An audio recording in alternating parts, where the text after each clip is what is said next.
اللہ پاک فرماتے ہیں حدیث قدسی ہے، جو شخص مجھ سے جیسا گمان رکھتا ہے میں اس کے ساتھ اسی طرح ہوتا ہوں۔ اگر اللہ پر ہم ہر وقت بھروسہ رکھیں گے جس طرح کے توکل کا اللہ تعالیٰ پر حق ہے، تو اللہ تعالیٰ ہمیں بھی پرندوں کی طرح ایسی جگہ سے رزق عطا کریں گے جہاں سے ہمارا وہم و گمان بھی نہ ہو۔ اعوذ باللہ من الشیطان الرجیم، بسم اللہ الرحمن الرحیم، رب اشرح لی صدری ویسر لی امری واحلل عقدۃ من لسانی یفقہوا قولی۔ السلام علیکم۔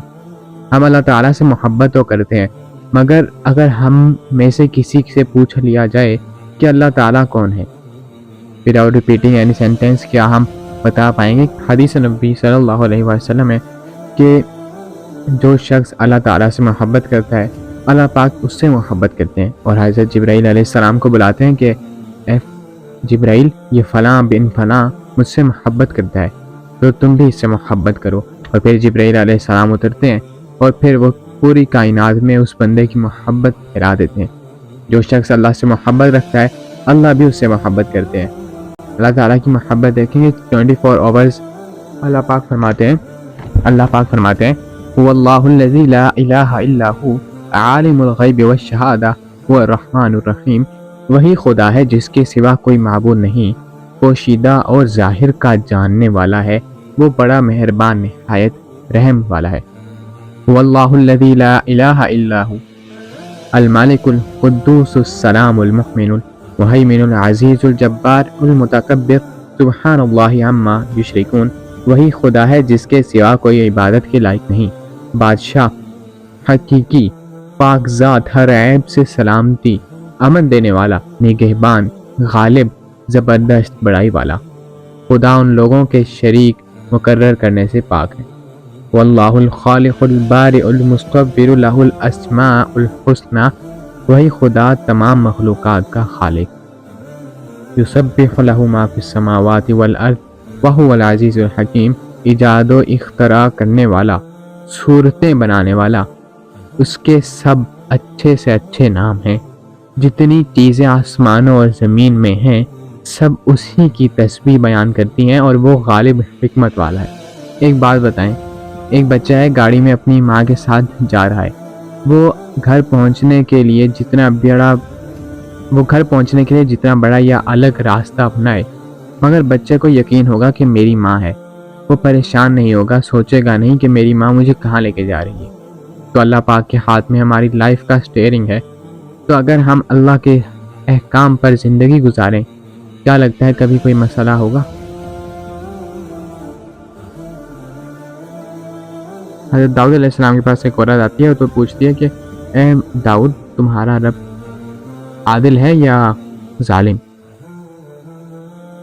حضرت داؤد علیہ السلام نے فرمایا، اے خاتون، تو کیا بات کر رہی ہے؟ رب اللہ تعالیٰ تو سراسر عدل انصاف ہے، وہ ذرہ برابر بھی کسی پر ظلم نہیں کرتا۔ پھر اس سے پوچھا کہ تم ایسا کیوں کہہ رہی ہو، تمہارا قصہ کیا ہے؟ اس عورت نے اپنا قصہ بیان کرنا شروع کیا۔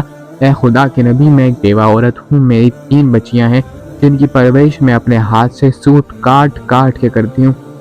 میں دن بھر اور بعض اوقات راتوں کو جا کر سوت کاٹتی ہوں۔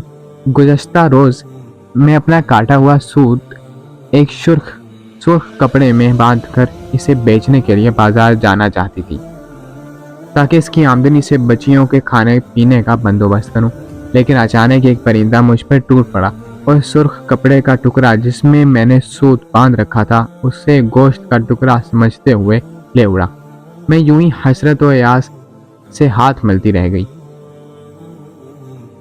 ابھی وہ خاتون حضرت داؤد علیہ السلام سے اپنی داستان بیان کر رہی تھی کہ اتنے میں آپ علیہ السلام کے دروازے پر دستک ہوئی۔ حضرت داؤد علیہ السلام نے آنے والے گھر میں داخل ہونے کی اجازت مرحمت فرمائی۔ اجازت ملتے ہی 10 تاجر ایک کے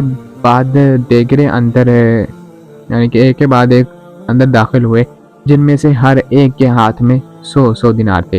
تاجروں نے عرض کیا، خدا کے نبی، ہمارے ان دیناروں کو ان مستحق تک پہنچا دیں۔ حضرت داؤد علیہ السلام نے پوچھا، میرے پاس یہ مال حاضر کرنے کا سبب کیا ہے؟ تاجروں نے جواب دیا، خدا کے نبی، ہم سب ایک کشتی میں سوار تھے، اتفاقاً ایک زوردار آندھی آئی، کشتی میں ایک جانب سوراخ ہو گیا، پانی کشتی میں داخل ہونا شروع ہو گیا تھا، موت ہمیں سامنے سے نظر آ رہی تھی۔ ہم نے نظر مانی کہ رب اللہ تعالی ہمیں اس طوفان سے نجات دے دیں تو ہر شخص 100 دینار صدقہ کرے گا۔ اب پانی کشتی میں تیزی سے داخل ہونے لگا۔ ہمارے پاس کوئی ایسی چیز نہ تھی جسے اس سوراخ کو بند کر سکیں۔ ادھر ہم نے نظر مانی، ادھر رب اللہ تعالیٰ نے ہماری مدد کا بندوبست کر دیا کہ ایک بہت بڑا پرندہ منڈلاتا ہوا کشتی کے اوپر آ گیا۔ اس کے ہاتھ میں پوٹلی تھی۔ اس نے دیکھتے ہی دیکھتے پوٹلی کشتی میں پھینک دی۔ ہم نے لپک کر اس پوٹلی کو پکڑا، اس میں کاٹا ہوا سوت تھا۔ ہم نے فوراً اس سے کشتی کا سوراخ بند کیا اور اس میں داخل شدہ پانی کو ہاتھوں سے باہر پھینکا۔ تھوڑی دیر بعد طوفان تھم گیا اور یوں ہم موت کے منہ سے واپس آئے ہیں۔ اب یہ صدقے کی رقم آپ کے ہاتھوں میں ہے، آپ جسے چاہیں اسے دے دیں۔ یہ قصہ سن کر حضرت داؤد علیہ السلام اس بیوہ عورت کے طرف متوجہ ہوئے اور فرمایا، پروردگار، تیرے لیے بحر و بر میں تجارت کر رہا ہے اور تو ہے کہ اس ظالم کے دان رہی ہے۔